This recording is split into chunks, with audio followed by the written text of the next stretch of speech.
The abandoned research ship, the salvage ship Iron Faith, drifted through deep space, its engines humming softly. Captain Dax sat in the command chair, eyes fixed on the black void ahead. They had been hunting for scrap for weeks, finding nothing but dead satellites and broken cargo pods. Then the sensors picked up something strange. A large vessel, no signals, no movement, just floating in the dark. "It's not on any registry," said Cale, the ship's engineer. "No ID, no beacon. No heat signatures, Captain." "It's like it's asleep." Dax leaned forward. "Or dead."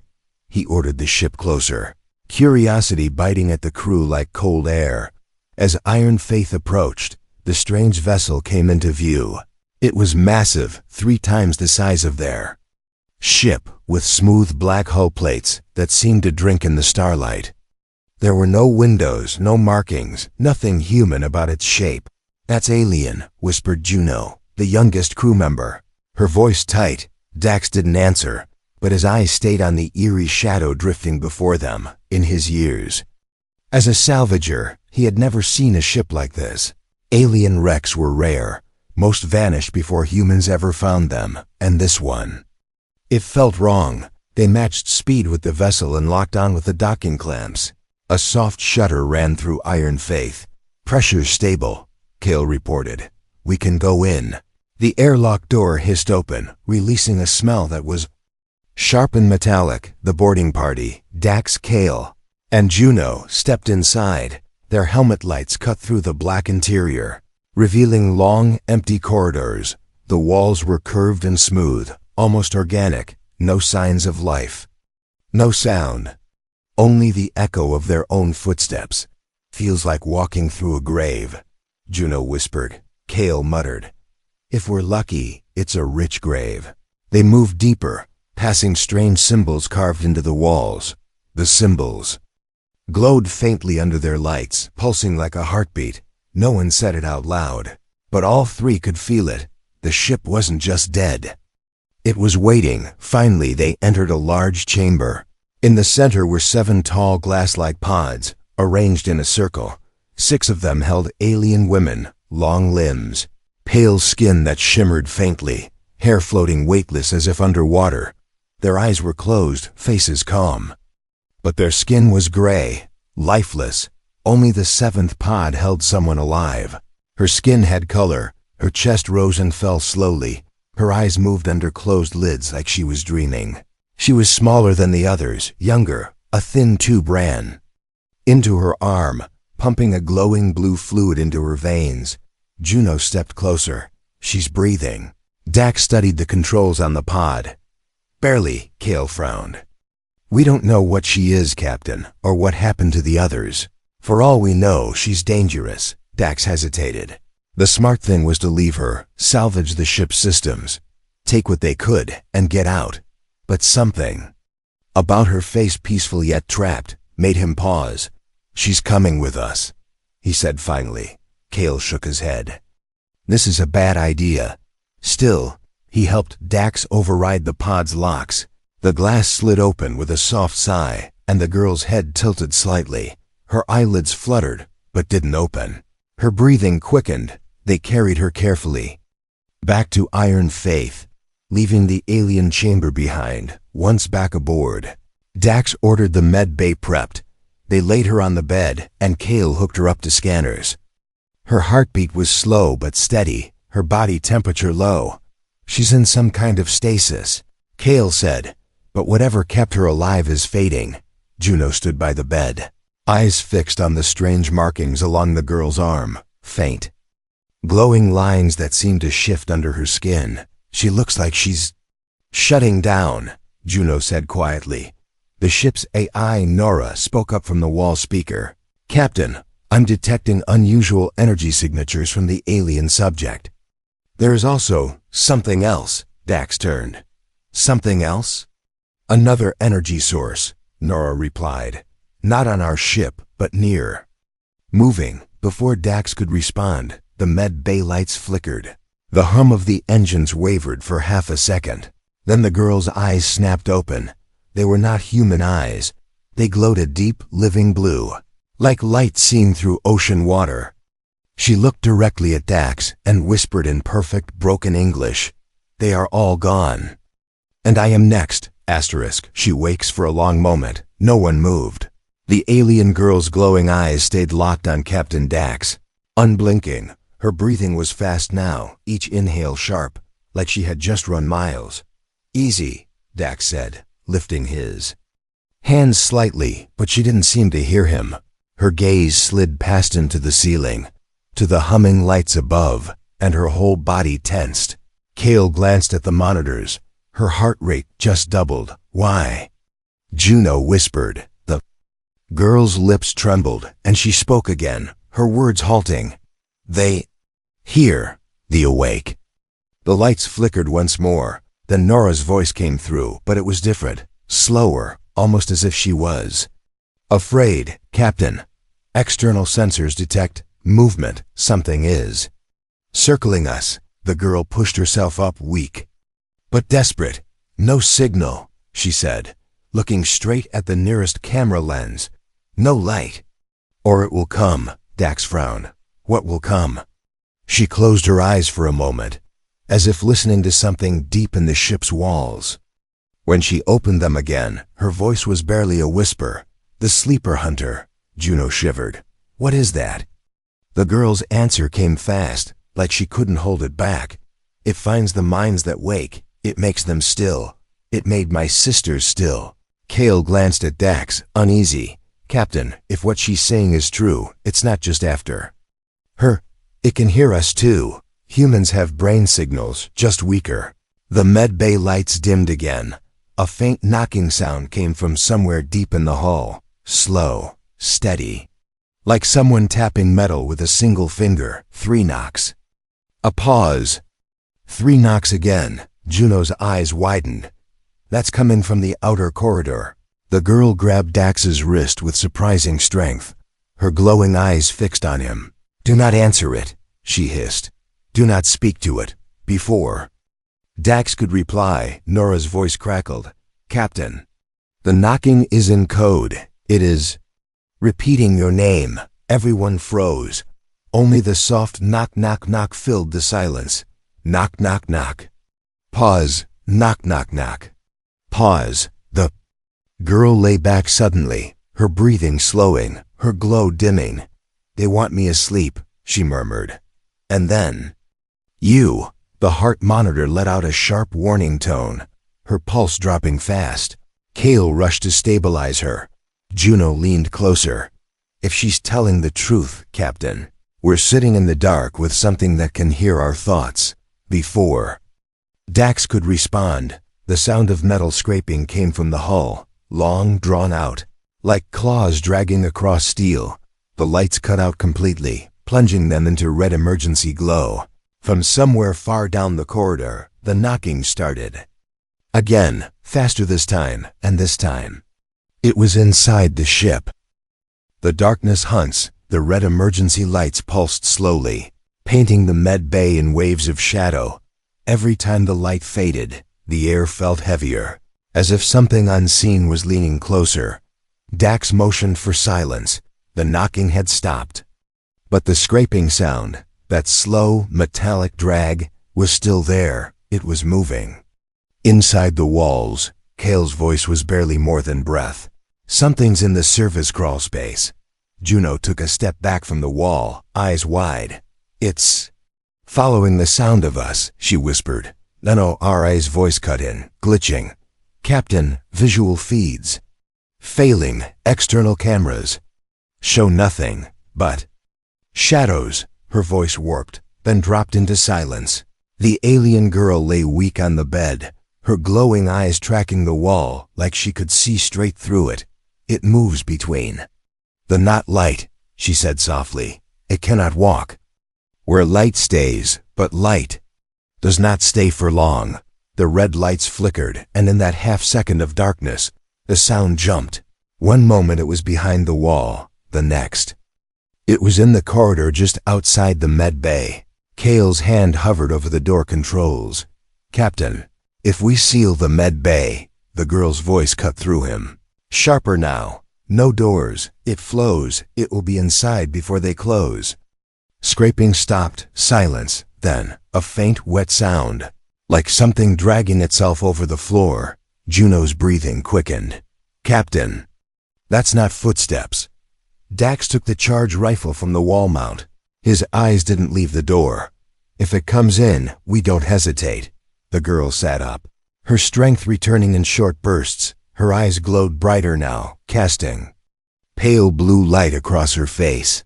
"You cannot kill it with metal," she said. "It must be unmade." The sound came closer, slow, steady, patient, almost like it was waiting for them to make the first move.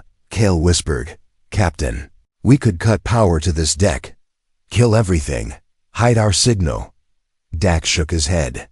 "If we go dark, life support fails in 6 minutes. That thing just has to wait." The girl's gaze shifted toward the ceiling. "It is above," she said. All three looked up.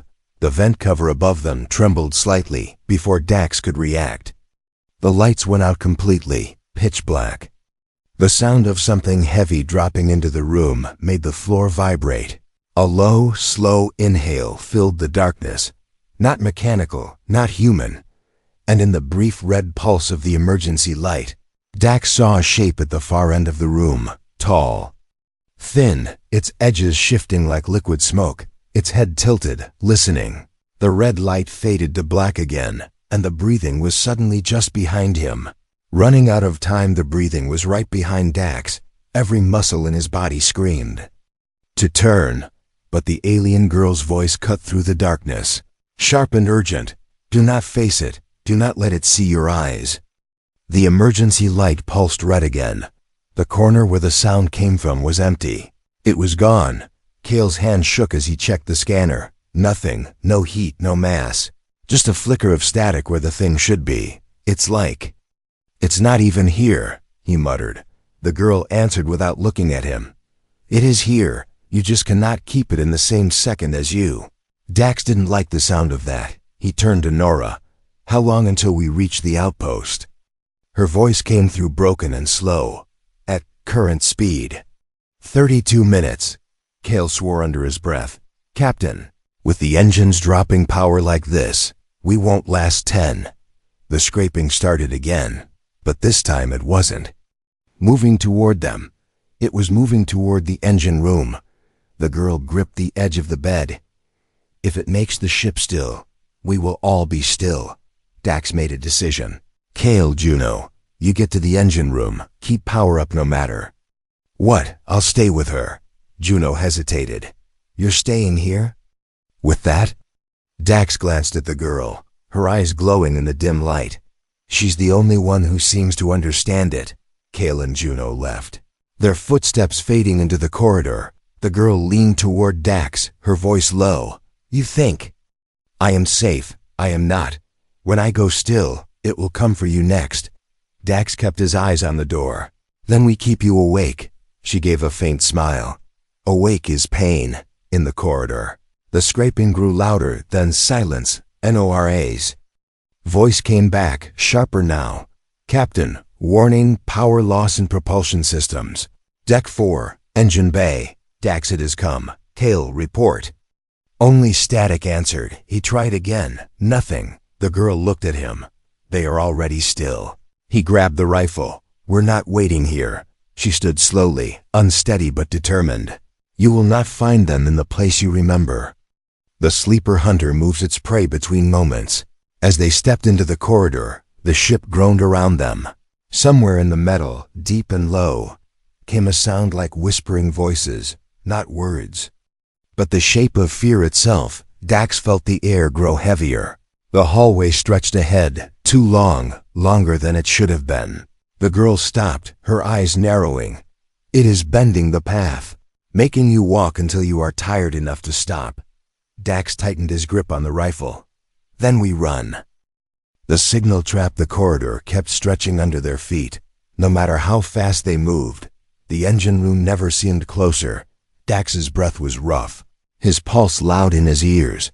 The alien girl stayed just ahead of him. She didn't seem tired, only tense, like she was listening to something he couldn't hear. It feeds on the signal of thought, she said suddenly. Your brain hum. Your memory light. It drinks them until you are empty. Dax gritted his teeth. So we stop the signal. She shook her head. No, we make it too loud, so loud it chokes on it.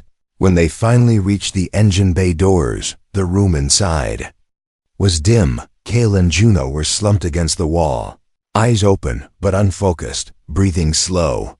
They're not gone, the girl said quickly. Just dimmed. For now, Dax scanned the room. The engine core still hummed. Power was low, but holding. Tools floated in the air, as if gravity didn't fully believe in itself anymore.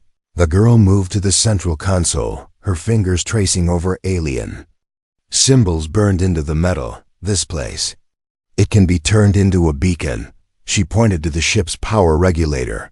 Here is the heart. We flood it with thought light. Mine, yours, all at once. Dax frowned. Won't that call it straight here? Yes, she said, meeting his eyes. But it will be blind from the noise. They worked fast. Dax rerouted power from life support to the signal core. The girl connected a small crystal device from her suit into the console. It pulsed. Blew with every beat of her heart. She motioned for Dax to place his hand on it. When he did, he felt a sharp rush. Like someone had opened his skull and poured in cold light. Do not let go, she said. It must feed until it drowns. The ship shuddered. A metallic scream tore through the hull. The sleeper hunter was near, in the red pulse of the emergency light. The shadows in the corners twisted, long, reaching, searching. Nora's voice came on, distorted. Warning. Massive energy surge. Life form entering main bay. The air grew heavy and wet. The girl's eyes glowed so bright now they lit the walls. Dax could feel his own thoughts spilling outward, memories flashing. Childhood, the academy, his first ship, all bleeding. Into the air. The shadows at the far end of the bay began to shake. The shape within them tall and flickering, its head tilted. The sound of its breath turned ragged. It is choking, the girl said. Hold. Hold. Suddenly, the lights exploded in a burst of white. The crystal in Dax's hand burned hot. The sleeper hunter shrieked without sound. Its shadow twisting in on itself. For a heartbeat. It looked like it was unraveling into dust, but then the white light snapped out, and the shadow was gone. Dax spun, rifle up. Where is it? The girl's face was pale.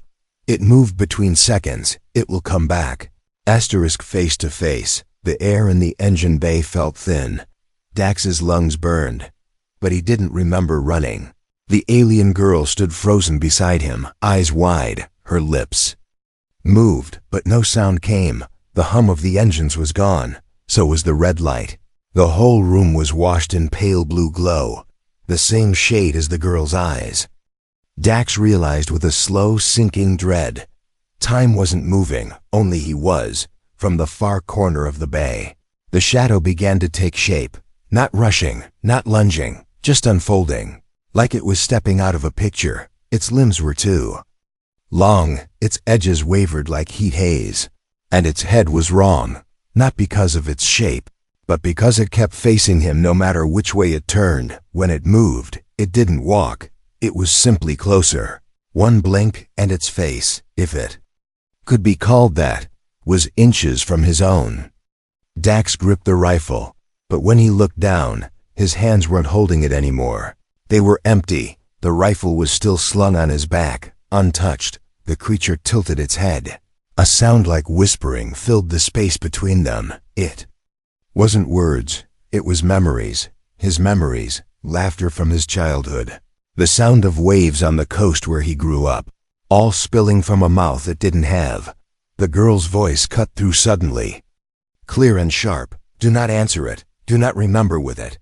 Dax turned. She was still frozen, but her eyes were fixed on him, somehow. Her voice had found a path to him without moving through the air.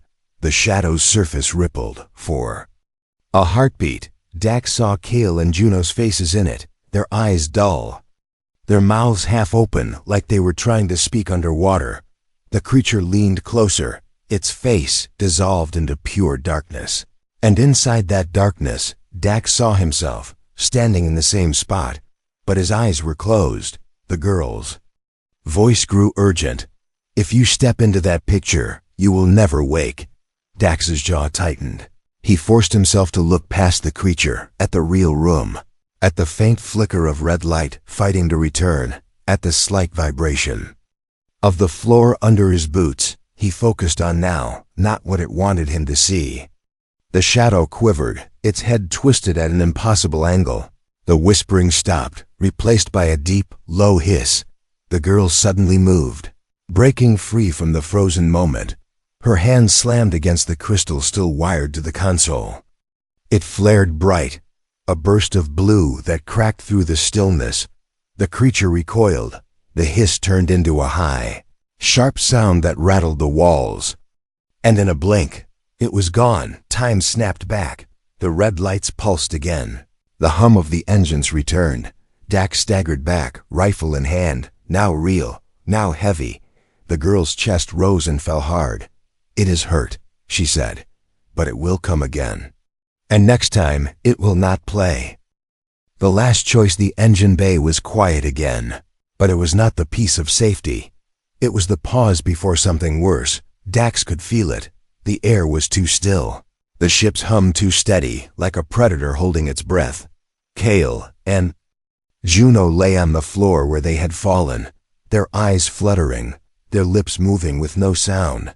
The alien girl knelt between them, her glowing hands hovering just above their foreheads. "They are close to waking," she said. "But the hunter is still tied to me. It will follow until I am gone." Dax stepped closer. "Then we break that link." Her eyes met his. "It is not a link, Captain. It is my shadow. I was born with it." The red light flickered once, and in the dark blink between pulses, Dax saw it. The sleeper hunter. Not outside, not in the corridor, but standing directly behind her, its shape thin and tall, one hand resting on her shoulder. Waiting. She seemed to feel it too. "I can take it with me," she said quietly. "But you must forget me before I go." Dax's brow tightened. "What?" Her voice was calm. "It feeds on memory and awareness. If I leave it inside your mind, it will find its way back. Forget me, and it will have nowhere to return." The light flickered again. This time, the hunter's hand had sunk deeper into her shoulder. The blue glow in her eyes wavered. Juno stirred weakly. Kale's fingers twitched. They were coming back. Dax's hands clenched at his sides. "You saved us. Not just..." Her voice cut through him, sharper than before. "This is not kindness, Captain. It is the only way you live past today." She stepped closer, placing her hand over his chest. The glow from her palm sank into him. It was cold, but not painful. A slow, pulling cold, like a tide taking something away. Dax felt her face blur in his mind, her voice soften, her name, if he had ever known it, slipped through his thoughts like water through fingers. The last thing he heard from her was not in words. It was a feeling, the way she had looked at him in the medbay when she first woke. The weight of a choice already made. The light flickered one final time, and when it returned, she was gone. So was the shadow. Kale groaned, pushing himself up. "Captain." "What happened?" Dax stood in the center of the bay, hands empty, mind strangely hollow. He opened his mouth to answer, but there was nothing to say. In the silence, the ship's systems slowly powered back to full. The stars turned in the viewport. And in the black box recording, far in the corner, almost too faint to see, two blue lights blinked once and went out.